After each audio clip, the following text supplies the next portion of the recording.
अस्सलाम वालेकुम। अस्सलाम नमस्ते, सत श्री अकाल। उम्मीद करता हूँ फिट होंगे, बेहतरीन होगी, अपनी लाइफ अच्छे से एंजॉय कर रहे होंगे। हम तीनों की तरह आज एक और वीडियो और उसका टाइटल है टाइटल है जी डब्ल्यूडब्ल्यू रेसलर हैं जी वीर महान और यूएसए के में रेसलिंग खेलते हैं या फिर यूएसए के में रेसलर हैं और वो जो हैं वो आए हैं गुरुजी के पास और उनके रिलेटेड ये वीडियो है और अभी वीडियो देखते हैं और रिव्यू बाद में देंगे। मेरा नाम है राणा मोहम्मद, जो मेरे साथ हैं मोहम्मद समीर खोखर। मलिक सकरी बात। So guys, let's start. Rinku Rajput ji, Radhe Radhe Viresh, Radhe Radhe. Maharaj ji, आपके चरणों में कोटि कोटि प्रणाम। महाराज जी, मैं पिछले कुछ समय से आपका सत्संग सुन रहा हूँ। अभी 5 साल से पिछले अमेरिका में WWE में रेसलर हूँ। अब माता पिता नहीं रहे इस दुनिया में, बट मन होता है कि उनकी भक्ति नहीं कर पाया। गुरुदेव, आप मेरे सपने में आए थे और नाम दिया। महाराज जी, अभी मेरे मन में ऐसा आ रहा है कि मैं अमेरिका में रहकर रेसलिंग करूं या भारत आकर भक्ति करूं और भारत भूमि की सेवा करूं। महाराज जी, कुछ समझ नहीं आ रहा, आप कृपया मार्गदर्शन करें, क्या आगे का निर्णय लो। देखो, हमारी दृष्टि में चाहे अमेरिका हो, चाहे भारत हो, या कहीं भी विश्व में, हमारे ठाकुर जी का सारा वैभव है। अनंत ब्रह्मांड उन्हीं के हैं। सकल भूमि गोपाल की या में अटक कहा, कहीं भी रहो प्रभु के होके रहो। माता पिता के रूप में, सारे जगत के रूप में मेरे ही ठाकुर जी महाराज विविध रूपों में खेल रहे हैं, दूसरा कोई है नहीं। शरीर बल ये टिकाऊ चीज नहीं है। आज है, कल शरीर नहीं रहेगा। आज शरीर स्वस्थ है, कभी अस्वस्थ भी होगा, क्योंकि ये मरण धर्मा शरीर है, परिवर्तनशील है।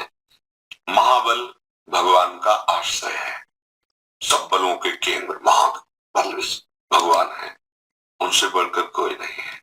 देखो ना, 7 वर्ष की अवस्था के हमारे ठाकुर जी महाराज 21 किलोमीटर अब भी गिरिराज जी हैं। 7 दिन 7 रात ऐसे 21 किलोमीटर गिरिराज जी को कोई है इनसे बलशाली वाला। 105 फण वाला कालिया पूरे काले देह को जहर से युक्त कर दिया कि ऊपर से पंछी भी निकले तो मर के गिर जाए, ऐसी इसकी गैस जहरीली। कूद गए जल में और उसके मान का मर्दन करके रमणक द्वीप भेजा और अपने श्रीअंग के स्पर्श से पूरे जल को अमृतमय कर दिया।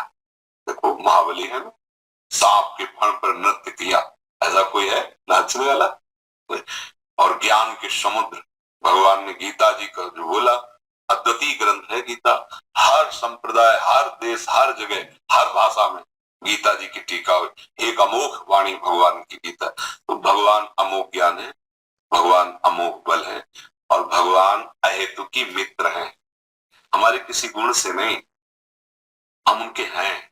इस बात को स्वीकार करें तो जहां भी हो वही भगवान है। सर्वत्र भगवान है तो वहां भी तो भगवान है ना। सबके भगवान है तो आपके भी भगवान है ना। सब समय भगवान है तो इस समय भी है ना। तो जहां भी हो वहां भगवान के हो, ऐसा भाव रखो। जो बल, जो आपको बुद्धि दी है, समाज सुख में लगाओ, समाज सेवा में लगाओ, जिससे दूसरों को सुख पहुंचता है वो भजन ही माना जाता है। परहित सरिस धर्म नहीं भाई। जिसमें दूसरों को लाभ मिले, सुख मिले, आनंद मिले, हमें पीड़ा मिले कोई बात नहीं, पर दूसरों को सुख मिले, उसी को धर्म कहते हैं। और धर्म का फल होता है भगवान में प्रीति हो जाना। सावै पुरुषाम परो धर्मो ये तो भक्ति अधोक्षते। भगवान अधोक्षत श्री हरि के चरणों में भक्ति हो जाना, ये सब का फल है। इसलिए नाम जप करो, कोई व्यसन मत करो, बुरे आचरणों से बचो। जैसे सांप के काटने से जहर चढ़ता है तो एक शरीर नष्ट होता है, पर विषय का नशा चढ़ गया तो अनंत जन्म बीत गए, अभी तक उतरा ही नहीं। अब मनुष्य जन्म मिला है, धारण करके चले, क्योंकि विषय भोग की बाहुल्यता हो रही है। इंद्रिय और मन को विषयों में सुखानुभूति ये भ्रमात्मक होती है और इसी को हम सुख मानकर विचरण कर रहे हैं। अब धर्म का शासन, भगवान का शासन, गुरु का शासन, ये कोई स्वीकार करना नहीं चाहता। तो मन इंद्रियां कुछ स्वच्छंद होकर विषयों में घूम रहे तो दुर्गति का कारण बन जाता है। इसलिए प्रार्थना है, कहीं भी रहो भगवान के होके रहो, भगवत स्मरण परायण रहो। और जब आपको लगे कि लौकिक उन्नति कोई उन्नति नहीं है तो भाग जाओ। ये परम पावन देश भारत है, इसकी समानता त्रिभुवन में कहीं नहीं हो सकती। नदी भी जगत को पावन करने वाली है। गंगा, यमुना, नर्मदा, सरयू, गंगोत्री, कितने बड़े बड़े तीर्थ, प्रयागराज, काशी, अयोध्या, मथुरा, मतलब आप देखो त्रिभुवन में भारत जैसा, ये कोई हमारा देश इसलिए हम कह रहे हैं ऐसा नहीं, जहाँ भगवान के विविध अवतार, जहाँ भगवान की पावनता छाई हुई है। तो अगर हम भारत देश में वास करते हैं तो मानो हम बहुत बड़े तीर्थ में वास कर रहे हैं। ये हमारा देश बहुत पवित्र देश है। अब बाहरी आचरणों का अनुकरण देखो, हर जगह गुण दोष है। हमें नहीं कहते कि बाहर दोष ही दोष है, गुण है। बाहर के विज्ञान को स्वीकार करो, बाहर की जो प्रवीणता है उसको स्वीकार करो, कैसे व्यापार किया जाता है, कैसे समाज को सुख प्रदान किया जाता है, अगर वहां गुण मिलते हैं वो स्वीकार करो। अच्छी से अच्छी पढ़ाई पढ़ो, अच्छे से अच्छे डॉक्टर बनो, अच्छे से अच्छे वैज्ञानिक बनो, पर जो दोष है उसे क्यों स्वीकार करो। हमारा देश धर्म से चलने वाला है, व्यभिचार प्रवृत्ति नहीं कि आज आपके साथ कल आप, ये हमारे देश के वासियों का स्वभाव नहीं रहा। एक बार स्वीकार किया तो आजीवन निर्वाह किया। तो हम बाहर की उन गंदी बातों को न स्वीकार करें जो हमारे देश, हमारे धर्म के प्रतिकूल है। बाहर भी ऐसे गुण हैं जिनको हम मान लो आप अच्छे डॉक्टर बन गए, बाहर से पढ़ के आए तो हमारे देशवासियों की सेवा बन गई ना, आप अच्छे वैज्ञानिक बन गए, हमारे भारत की उन्नति होगी। तो बाहर हम जाएं पर अपने देश और अपने धर्म को पूर्ण करने के लिए, ना कि उसका नाश करने के लिए। आज हम लोगों की बुद्धि बदल रही है, इसलिए हमारा पतन हो रहा है। नहीं तो हम दूसरों का अनुकरण करना है तो उसके अच्छे गुण लो, उन गुणों को स्वीकार करके अपने देश में उसका विस्तार करो, बुराइयों को खोलो। हमारा देश जो है ये शास्त्र संयम में चलने वाला है, सदैव धर्म गुरुओं से ये शासित रहा है। अगर देवराजेंद्र तो बृहस्पति जी, चक्रवर्ती सम्राट दशरथ जी तो वशिष्ठ जी, धर्म ज्ञानी जनक जी तो सदानंद जी, ऊपर शासन रहा है भागवतिक महापुरुषों का। इसलिए मंगलमय सुख भूम, एक एक जन में प्रेम, एक एक जन में ज्ञान, एक एक जन में धर्म विराजमान। आज न तो हम धर्म को समझ रहे हैं, न भगवान को समझ रहे हैं, न अपनी हमारा क्या कर्तव्य है उसको, तो फिर वो दुखी प्राप्त होगा। चाहे जितना हम धन कमा ले, चाहे जितना सम्मान हमें मिले, अंतिम हमारी दुर्गति होगी। अगर हम धर्म से चल रहे, ज्यादा धन नहीं है, ज्यादा लोग नहीं जानते हैं, पर जिसने लोगों को प्रकट किया वो भगवान जानता है, तो बात बन गई। सबका महेश्वर वो हमें जान गया कि मेरा बच्चा है, हो गया हमारा कल्याण। तो हमें भगवान को लक्ष्य में रखना है। जहां भी, जब भी, जैसे भी रहो, भगवान नाम, भगवद आश्रय, और जब आपको लगे तो लौटे आओ। ये आपका देश, इसकी जोड़ कहीं नहीं है, इसकी जोड़ कहीं नहीं। भारत एक पवित्र देश है।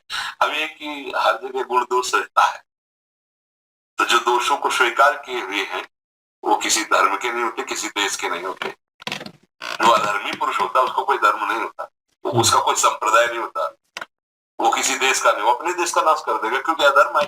जो धर्म को नहीं जानते हैं, अधर्म में ही रुचि रखते हैं, वो किसी देश के प्रिय नहीं होते, वो किसी धर्म के प्रिय नहीं होते, उनका कोई धर्म नहीं होता, उनका विनाश ही धर्म होता है। क्योंकि अधर्म का परिणाम विनाश ही है, वो जो मिलेगा उसका विनाश करेंगे, स्वयं का विनाश करेंगे। तो हमें धर्म से चलना है। और जब ऐसा लगे तो भारत परम पवित्र देश है, हम अपने देश में प्राण त्यागे, अपने देश के लिए प्राण त्यागे, यही हमारी अंदर चाह होनी चाहिए। हम जैसे भगवान को प्यार करते हैं ना, ऐसे हम अपने देश को प्यार करते हैं। जब हमें आर्मी के जवान ऐसे, तो हम उनको संत की तरह आदर देते हैं कि आप हमारे देश के लिए पहाड़ों में गर्मी, सर्दी और कभी भी गोली लग सकती है, आप अपने परिवार से दूर रह करके, सालों हो जाते हैं वो अपने परिवार में नहीं पहुंचते हैं, तो हम उनको प्रणाम करें। इसीलिए हमें देश प्यारा है।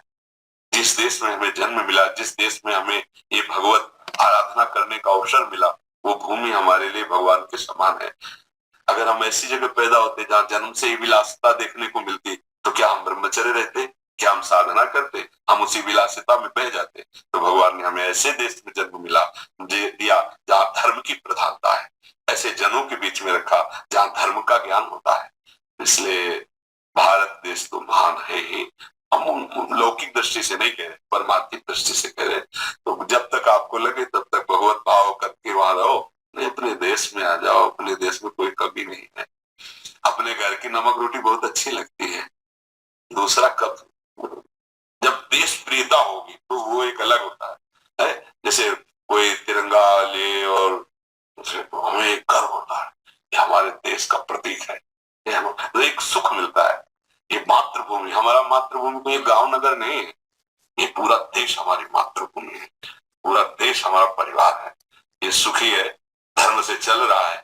तो हमारे संत जन जो भजन करते हैं जो वो अपने लिए नहीं करते। जैसे परिवार का बड़ा आदमी अपने लिए थोड़ी कमाता है, पूरे परिवार के लिए का। तभी संतों का हृदय बोलता है, सर्वे भवन्तु सुखिनः सर्वे सन्तु निरामया सर्वे भद्राणि पश्यन्तु मां कश्चित् दुःखभाग्। मां माने नहीं, किसी को कभी भी दुख न प्राप्त हो, सब स्वस्थ रहे, सब सुखी रहे, क्योंकि सब मेरा परिवार है। उदार चरिता नाम वसुधैव कुटुम्बकम, ये पूरा मेरा परिवार है। ऐसा भाव, ऐसे भाव वाले बनो, भगवान नाम जापक बनो, भगवान आश्रित बनो, अपने ठाकुर जी का, अपने देश का जस फैलाए। और ब्रह्मचर्य में बहुत सामर्थ्य होती है, खान पान से भी ज्यादा संयम जरूरी होता है। ब्रह्मचर्य में आत्मबल प्रकट होता है। जैसे बड़े मोटे शरीर हैं और ब्रह्मचर्य ठीक नहीं है तो मांस चर्बी तो दिखाई देगी, लेकिन अंदर बल उत्साह की कमी होती है। जो ब्रह्मचारी है उसमें तेज होता है, उसमें बल होता है। तो कोशिश करते रहो कि अधिक से अधिक ब्रह्मचर्य का पालन करें और भगवान नाम जाओ, और जहां भी जाओ भगवान का स्मरण करके जाओ। भारत माता की जय हो, है ना। आप मतलब आप भारत के प्रतीक होंगे ना, कहीं भी आप हो तो होगा ना भारत, ये कहाँ का कुल भारत का, बस ये बात है। आपके नेतृत्व में यही आ रहा अब हम भी चाहेंगे कि हमारे देश का जितना नाम प्रकाशित कर सके, आप देश के प्रतीक बनेंगे। आप अपने बल को बढ़ाएं, भाव को बढ़ाएं और दिखाई दे कि भारत में भी वीर हैं, भारत में भी बलवान हैं। ऐसे बल को जागृत कीजिए। तो आप जहां भी हैं भारत की जय हो, है ना। हाँ, आप हमारे देश के प्रतीक हैं। मतलब बाहर कहीं भी हो तो ये तो होगा ना भारतीय है, तो पूरे भारत की उस समय बाजी आपके ऊपर है। बल्कि जैसे क्रिकेट का खेल है, कोई भी खेल है, ये भी एक खेल के अंतर्गत ही आता है। तो हमारे पूरा देश आपके साथ हो जाता है। आपकी जीत तो हमारे देश की जीत होती ना, कि भाई क्या बोले, जीत गया, भारत जीत गया। तो ऐसे भाव से जरूरी नहीं है, संयम से हो। और जब आपको लगे कि मैं उब गया इस संसार के खेलों में, तो आ जाओ, बढ़िया आनंद पूर्वक भजन करो, जीवन भगवान को समर्पित कर दो। ऐसा जब लगे लगने लगे तो बड़ी कृपा है। अगर खेल संसार के खेलों से लगने लगे तो फिर दिव्य भगवान की प्राप्ति के मार्ग में चला जाए। जीवन का लाभ यही है। अब देख लो, आप देख लो। धन्यवाद, धन्यवाद। जय जय श्री राधे, जय जय राधा राधा। जोरों शोरों से इसके बाद फिर वाह जी वाह, क्या बात है जी, ग्रेट। ये इंडियन रेसलर थे नो डाउट, और वो बात ठीक है कहीं ना कहीं उनकी। और हमने फर्स्ट वीडियो की थी इनकी, तो उसके ऊपर भी मैं बड़ा प्रभावित हुआ था इनकी बातों को लेकर। और no doubt in very respectable way, क्योंकि बात करते हैं तो वो टू द पॉइंट कर रहे थे दुनिया के जो हालात चल रहे हैं, और बिल्कुल। बंदा उनमें उलझ जाता है और उलझ के क्या महसूस करता है उसके ऊपर। ये रेसलर की सेम सिचुएशन भी वैसी ही चल रही थी कि अब मतलब वो इन खेलों से या दुनियावी कामों से कहीं ना कहीं बंदा उकता जाता है, एक स्टेज आती है, ये इंसानी फितरत है। तो वो उस फितरत में आकर वो बयान कर रहे थे कि मैं उकता चुका हूं, तो मैं आपके पास आपकी शरण में आना चाहता हूं, और मतलब भगवान को याद करना चाहता हूं और वो पूजा करना चाहता हूं, वो थोड़ा बहुत रिलीजियस वे में अपना पार्ट जो है अदा करना चाहता हूं, क्योंकि वहां पे मुझे सुकून नहीं मिल रहा। बेसिक चीज जो होती है वो एक कह लें कि कोई भी पर्सनैलिटी अगर ग्रो कर रही है, तरक्की कर रहा है, कोई बंदा आगे जा रहा है, खुशहाल है, तो कहीं ना कहीं पुरसुकूनियत होती है उसकी लाइफ में। कोई ना कोई पार्ट ऐसा होगा, वो रिलीजियस वे से कर लें या कोई और, वो पार्ट जरूर होगा। लेकिन कुछ लोग जो है दुनियावी चीजों में इंटरेस्ट लेने के बाद फिर वो उकता जाते हैं, वो इंसानी फितरत है। तो वो कहीं ना कहीं फिर कहते हैं कि हाँ, रिलीजियस में मुझे जो है अपने मजहब में वो पुरसुकूनियत जो है वो मिलेगी, और उन्हें नजर भी आती है वो चीज। कहीं ना कहीं वो थोड़ा बहुत परफॉर्म कर रहे होते हैं। तो जैसे उन्होंने मेंशन किया कि इट डजंट मीन तुम इंडिया में हो या कहीं और हो, तुम परफॉर्म कर सकते हो उस चीज को उधर भी बैठकर। ठीक है, वो भगवान तो वहां पे भी मौजूद है, उनकी तुम पूजा कर सकते हो, वो सारा कुछ जो तुमने यहाँ पे करना है वो वहां पे रह के भी कर सकते हो। लेकिन रिप्रेजेंट करो इंडिया को, कि तुम जो है खेल में आगे हो, क्यों वो इंडिया का नाम जो है वो ऊपर जाएगा, हमें हमारे लिए भी गर्व की बात होगी और ये भी तुम्हारा एक किस्म का हिस्सा होगा। तो वो समझाने की कोशिश कर रहे हैं और बड़े अच्छे अंदाज में उन्होंने उस चीज को बिल्कुल सही। उन्होंने कन्विंस किया है। तो लेट्स सी, लेकिन मैं फर्स्ट टाइम इन्हें देख रहा हूँ, वो जो रेसलर है। तो मैं रेसलिंग ज्यादा देखता नहीं हूँ, लेकिन कभी कभार जो प्लेयर्स हैं वो सामने आते हैं तो उनका नाम पता होता है, लेकिन आप मेंशन कर दीजिएगा। लेकिन ये भी अच्छी चीज है कि मतलब एक स्पोर्ट्समैन जो है उनके पास आया सजेशन लेने के लिए कि लाइफ में बिल्कुल। मुझे क्या इम्प्लीमेंट करना चाहिए और सुकूनियत कैसे होगी, या मेरा आने वाला वक्त अच्छा हो। मैं इस चीज की इस संभावना को लेकर आपके पास आया हूँ और इसका हल बताएं। तो उन्होंने बिल्कुल। अच्छे अल्फाज में उसको जो है वो वार्तालाप की है हाँ, उनके साथ। सही हो। चल, ये गुरुजी जो हैं पर्सनली तौर पर मैं इनको बहुत ज़्यादा लाइक करता हूँ। इनकी बातें जो होती हैं बहुत डीपली होती हैं, लेकिन बहुत ही ज़बरदस्त होती हैं, सीधी इंसान के मन में घर कर जाती हैं। तो जो रेसलर हमारे भाई हैं, उनकी जो ज़िंदगी की वो सिचुएशन से जिससे गुज़रे हैं, हम में से बहुत सारे ऐसे लोग हैं जो ऐसी कंडीशन में से गुज़रे हैं। इंसान जो होता है ना, जब वक़्त गुज़र जाता है तो वो राह रास्त पे जब आता है तो उसे कई ऐसी चीज़ें जो उसने नहीं की होती, फिर उसका दिल करता है करने का, कि यार मुझे मौका मिलता तो मैं करता। वो परदेश में थे, उनके वालिदैन इस दुनिया से चले गए, लेकिन वो कहते हैं कि मुझे पछतावा है इस बात का कि मैं अपने वालिदैन की खिदमत नहीं कर सका। तो अब मुझे समझ नहीं आ रहा कि मैं इस लज़्ज़त को या इस नेकी को कैसे करूँ? मैं करना चाहता हूँ, लेकिन मेरे दिल में एक जो पछतावा है वो निकल नहीं रहा। तो उन्होंने बहुत अच्छे से ये बात की है कि आप सोसाइटी के लिए काम करें, मुआशरे की बेहतरी के लिए काम करें मुल्क के लिए काम और करें। मुल्क के लिए काम करें। और मैं यहाँ पे ये पॉइंट रेज़ करना चाहता हूँ कि ऐसे बहुत सारे वालिदैन हैं, जो बेसहारा फिर रहे हैं, जिनसे लोग उकताए हुए हैं। आप ऐसे वालिदैन से मिलें, आपको बिल्कुल ऐसा ही फ़ील होगा कि वो आपके वालिदैन हैं। चलें, जो रियल है वो तो नहीं हो सकता, लेकिन जो है कि जो भी बुज़ुर्ग इंसान हो, आप उसकी खिदमत करें, आपके दिल को बहुत सुकून मिलेगा। और ये बात गुरुजी ने जो की है, बिल्कुल 100% राइट की है कि इंसान कहीं पे भी हो, जो इबादत प्रैक्टिस उसने करनी होती है, वो वहाँ पर भी वो रह के कर सकता है। और वहाँ के जो लोग हैं, जिनमें वो रह रहा होता है, कोशिश करे कि उनकी अच्छी चीज़ों को अपनाए। उनमें जो खूबियाँ हैं, उन चीज़ों को पिक करे और जो बुरी चीज़ें हैं, उनको पिक ना करे। जहाँ पे भी वो हो। और जब अपने देश में आए तो अगर वो अच्छा पढ़ा लिखा है तो यहाँ पे वो पढ़ाई के ज़रिए, स्टडी के ज़रिए अपने लोगों की खिदमत करे। अगर वो अच्छा डॉक्टर है तो वो उस टैलेंट के मुताबिक लोगों की खिदमत करे। अगर वो अच्छा ज्ञानी है तो लोगों की इस्लाह के लिए काम करे। मतलब कि कुछ भी इंसान अगर करे तो कोशिश ये करे कि वो धर्म के लिहाज से होनी चाहिए कि आपकी दुनियावी जो वर्क है वो भी चलता रहे और कहीं न कहीं आप धर्म को भी पिक करके रखें कि हाँ, हमारे धर्म में ये है कि लोगों की खिदमत करनी चाहिए, लोगों के काम आना चाहिए। वो कहते हैं ना कि गुरुजी भी जो कह रहे थे कि सबसे बड़ा धर्म ये है कि लोगों के लिए सुख प्राप्त करना, लोगों के लिए खुशी का बाहिस बनना, किसी दुखियारे की दुःख को सुनना और उसके ज़ख्म के ऊपर मरहम रखना। Kindness is a great virtue. रहम दिली के जो चंद अल्फाज होते हैं, ये बहुत बड़ी नेकी होती है, जो इंसान को बिल्कुल अगले इंसान को रिलैक्स करते हैं, तो आपको भी कहीं ना कहीं दिली सुकून महसूस होता है। तो जितनी भी इस तरह के लोग होते हैं उनकी खिदमत करें, कोशिश करें पड़ोसियों के काम आ जाएं, कोशिश करें अगर कोई बीमार है उसका कोई सहारा नहीं है उसको मेडिसिन ले दें, कोशिश करें कोई ऐसा बच्चा है जो पढ़ना चाहता है लेकिन फीस अफोर्ड नहीं कर सकता, आप उसके लिए काम कीजिए। सोसाइटी में बहुत सारी ऐसी चीजें जिसमें आप खिदमतें हलक कर सकते हैं, जो आप अपने वालदैन को रेफर करें, जो नेकियां आप करें, आप इस नीयत से करें कि आप उनको एज अ सवाब या एज अ पुण्य उनको पहुंचा रहे हैं कि आप उस नीयत से वो नेकियां करें। तो ये चीजें बिल्कुल जी बहुत अच्छा लगा इनकी बातें सुनकर, और गुरुजी ने जो बातें की हैं वो बहुत ही मजे की बातें थी। बिल्कुल जी, बिल्कुल। और हमने इनकी पहले भी एक वीडियो की थी और उसमें काफ़ी सारे कमेंट भी ऐसे थे कि इनकी दोनों किडनियाँ भी नहीं हैं। तो देख लें, दोनों किडनियों के बगैर भी वो ज़िंदा हैं। तो ये बड़ी वैसे ये कह लें कि हमारे लिए जो है वो एक शॉकिंग भी है कि कैसे बंदा कोई जो है वो ऐसे ज़िंदा रह सकता है। लेकिन ये गुरुजी जो हैं वो ज़िंदा भी हैं। और लेकिन इनकी पिछली वीडियो जो हमने की थी उसमें भी जो है वो इन्होंने ज्ञान बहुत अच्छा दिया था। वकील थे मेरे ख्याल में, पुलिस वाले थे। उनको यकीन करें सुन के मज़ा आ गया था। और हम महाभारत देख रहे हैं तो वहाँ पे जो धर्म का जो मतलब है वो जो मतलब कि मज़हब के हिसाब से भी ठीक है, लेकिन जो है वो धर्म का मतलब वो ड्यूटी, फ़र्ज़, ये चीज़ों का है असल में। तो बाकी ये एक मैं बात करूँगा कि आपका धर्म तो ज़ाहिर है जो इन्होंने बताया है वही है। और जो अपने मुल्क के लिए उन्होंने कहा कि उधर रह के जो है अपने मुल्क का नाम रोशन करें, अपने मुल्क के लिए अपना काम करें।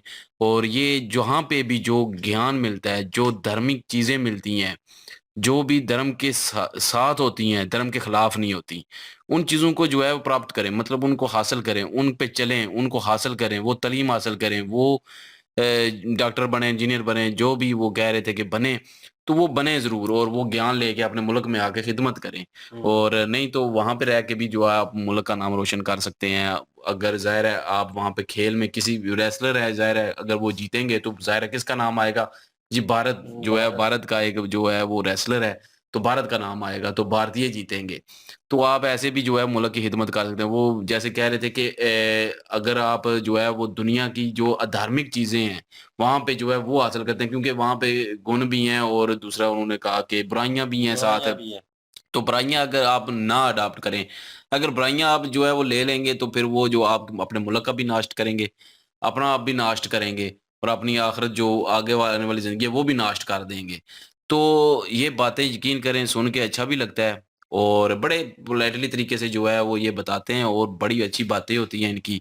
और वही बात कि जहाँ से जो है वो ज्ञान मिले अच्छा, जहाँ से अच्छी चीज़ सुनने को मिले उसको कबूल करें, उस पे अमल करें और ये सब पे फ़र्ज़ है। तो ज़रूरी नहीं है कि ये अलग जो है वो धर्म के हैं तो हम जो है वो इनकी बात ही ना सुनें, नहीं। इन्होंने बातें बिल्कुल ठीक कही हैं। कोई भी मुझे ऐसी बात नहीं लगी कि जो अपना इंसानियत के खिलाफ हो, तो जो है हम एक्सेप्ट ना करें। हम एक्सेप्ट करते हैं जी, इंसानियत के हक में है। उन्होंने जैसे बोला कि दूसरों की खिदमत करें, दूसरों के लिए अपनी ज़िंदगी वक़्फ़ कर दें। इस दुनिया के जो नशे में है जो है वो ना पड़ें। बल्कि अपना आप याद रखें अपने आप को कि आप एक इंसान हैं और बाकी भी सब इंसान हैं और अपना जो आपने हासिल किया है वो दूसरों की खिदमत में लगा दें, तो हुँ, आपको सुकून भी मिलेगा। ज़ाहिर है उन्होंने सुकून के लिए ही पूछा है कि मुझे सुकून मिल नहीं आता, अब वो हुँ, मतलब बेचैनी और आप मुझे ख़्वाब में मिले हैं तो इसलिए मैं आपकी शरण में आया हूँ, तो मैं यहीं पे रहना चाहता हूँ। तो उन्होंने कहा जब भी आप दुनिया से उकता जाएँ, जब भी आप अपने काम से उकता जाएँ तो बेशक आएँ, बिल्कुल। लेकिन अपनी मर्ज़ी से आएँ, कोई ज़ोर ज़बरदस्ती नहीं उन्होंने कही। कि हुँ, ज़ोर-ज़बरदस्ती तो किसी बात की नहीं है, अगर देख लें अगर आपको लगता है तो आ जाएँ, मना उन्होंने नहीं किया, लेकिन ज़ोर-ज़बरदस्ती उन्होंने ये भी नहीं कहा कि आप आ ही जाएँ, तो आपको आना ही फ़ोर्स नहीं चाहिए। किया बिल्कुल। तो उन्होंने यही कहा है कि अगर आपका दिल उकता जाए तो फिर आ जाएँ, तो आप अपने मन की शांति के लिए कुछ भी जो है यहाँ पे जो है वो हासिल कर सकते हैं सब कुछ। तो ये तो मैं कहूँगा कि कोई भी मज़हबी कोई भी चीज़ हो, अगर आप उस पे बिलीव करते हैं, तो वो करके आपको जो है वो सुकून मिलता है। हुँ, जैसे हम अपने मज़हब पे बिलीव करते हैं, इस्लाम पे, तो हमें अपने इस्लाम पे जो जैसे मिसाल तौर पे नमाज़ पढ़ते हैं हम, कुरान पाक पढ़ते हैं हम, तो हमें वो पढ़ के सुकून मिलता है। हुँ, जो भी बातें होती हैं वो हमें करके सुकून मिलता है, लोगों की खिदमत करके हमें सुकून मिलता है। लेकिन जै वैसे ही जो है वो जो सनातनी धर्म है वो लोग जो हैं वो अपने भगवान की जो है प्रेयर करके, पूजा-पाठ करके गीता जी को जो है वो पढ़ के जो है वो उनको सुकून मिलता है। हुँ, तो वो मैं कहता हूँ कि जो लोग कहते हैं कि जी नहीं ये सिर्फ़ यहाँ पे सुकून मिलेगा, नहीं, मज़हबी कोई भी चीज़ हो, उसमें आपको सुकून मिलता है, जिस पे आपको बिलीव हो, वो करके ज़रूर सुकून मिलता है आपको। हुँ, तो जहाँ पे भी हों आप, वो उन्होंने कहा कोई जो अधर्मी होगा, जो ज़ालिम होगा, वो किसी धर्म से नहीं होगा, उसके दिल में कोई धर्म नहीं होगा। क्योंकि हर मज़हब जो है वो प्यार-मोहब्बत सिखाता है। हुँ, एक-दूसरे के साथ जो है मिलके चलना सिखाता है। तो अगर आप लोग जो हैं वो दूसरों से नफ़रत करना शुरू कर देंगे, ज़ुल्म करना शुरू कर देंगे दूसरों पे, तो फिर वो आप उस मज़हब पे भी जो है पूरे उतर नहीं रहे। तो ये भी इन्होंने बोला कि आप किसी भी मज़हब से हों, किसी भी धर्म से हों, तो आप जो है वो अपने दिल में धर्म ज़रूर रखें। अपनी ड्यूटी ज़रूर पूरी करें, जो आपको दी गई है एक इंसान के तौर पे, तो वो ज़रूर करनी चाहिए पूरी। और लेकिन इन्होंने बातें बड़ी अच्छी कही हैं। बड़े नो जो डाउट। है वो राम सुकून से प्यार भरे लहजे में जो है वो वज़ाहत बिल्कुल, की है अपनी बातों बिल्कुल। की, जो सुन के बहुत अच्छा लगता है बंदा। बंदा दिल करता है सुनता ही रहे फिर। वीडियो इनकी सेकंड वीडियो थी और नो डाउट वाक़ई बहुत सारी चीज़ें जो है वो सीखने को मिली हैं, सुनने को मिली हैं और बड़े पोलाइट वे में और अगेन मज़ा आया वीडियो देखकर। आपने भी एन्जॉय की होगी तो लाइक कर दें, शेयर कर दें, सब्सक्राइब कर दें और इनकी ओरिजिनल वीडियो की लिंक डिस्क्रिप्शन में मौजूद होगी और हमारे चैनल दूसरे की महाभारत उस पे कर रहे हैं, उसको भी प्लीज़ विज़िट कर बिल्कुल। लीजिएगा। इंशाल्लाह मिलते हैं नेक्स्ट वीडियो में, अपना ख्याल रखिएगा, दुआ में याद रखिएगा, तब तक के लिए अल्लाह अल्लाह हाफ़िज़, हाफ़िज़। पीस।